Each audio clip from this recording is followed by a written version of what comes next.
Deutéronome, chapitre 24. Lorsqu'un homme aura pris et épousé une femme qui viendrait à ne pas trouver grâce à ses yeux, parce qu'il a découvert en elle quelque chose de honteux, il écrira pour elle une lettre de divorce, et, après la lui avoir remise en main, il la renverra de sa maison. Elle sortira de chez lui, s'en ira, et pourra devenir la femme d'un autre homme.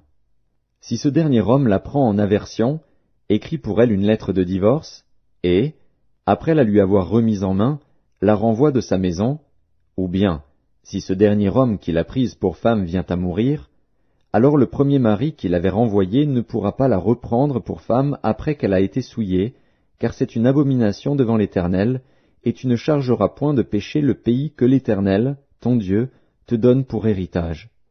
Lorsqu'un homme sera nouvellement marié, il n'ira point à l'armée, et on ne lui imposera aucune charge. Il sera exempté par raison de famille pendant 1 an, et il réjouira la femme qu'il a prise.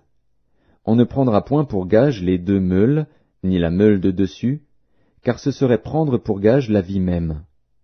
Si l'on trouve un homme qui ait dérobé l'un de ses frères, l'un des enfants d'Israël, qui en ait fait son esclave ou qui l'ait vendu, ce voleur sera puni de mort.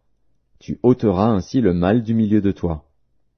Prends garde à la plaie de la lèpre, afin de bien observer et de faire tout ce que vous enseigneront les sacrificateurs, les Lévites. Vous aurez soin d'agir d'après les ordres que je leur ai donnés. Souviens-toi de ce que l'Éternel, ton Dieu, fit à Marie pendant la route, lors de votre sortie d'Égypte. Si tu fais à ton prochain un prêt quelconque, tu n'entreras point dans sa maison pour te saisir de son gage.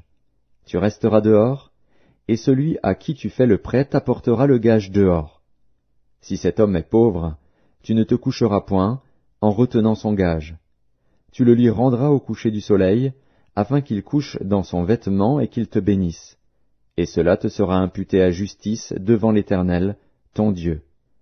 Tu n'opprimeras point le mercenaire, pauvre et indigent, qu'il soit l'un de tes frères, ou l'un des étrangers demeurant dans ton pays, dans tes portes. Tu lui donneras le salaire de sa journée avant le coucher du soleil, car il est pauvre, et il lui tarde de le recevoir. Sans cela, il crierait à l'Éternel contre toi, et tu te chargerais d'un péché. On ne fera point mourir les pères pour les enfants, et l'on ne fera point mourir les enfants pour les pères. On fera mourir chacun pour son péché. Tu ne porteras point atteinte aux droits de l'étranger et de l'orphelin, et tu ne prendras point en gage le vêtement de la veuve. Tu te souviendras que tu as été esclave en Égypte, et que l'Éternel, ton Dieu, t'a racheté. C'est pourquoi je te donne ces commandements à mettre en pratique.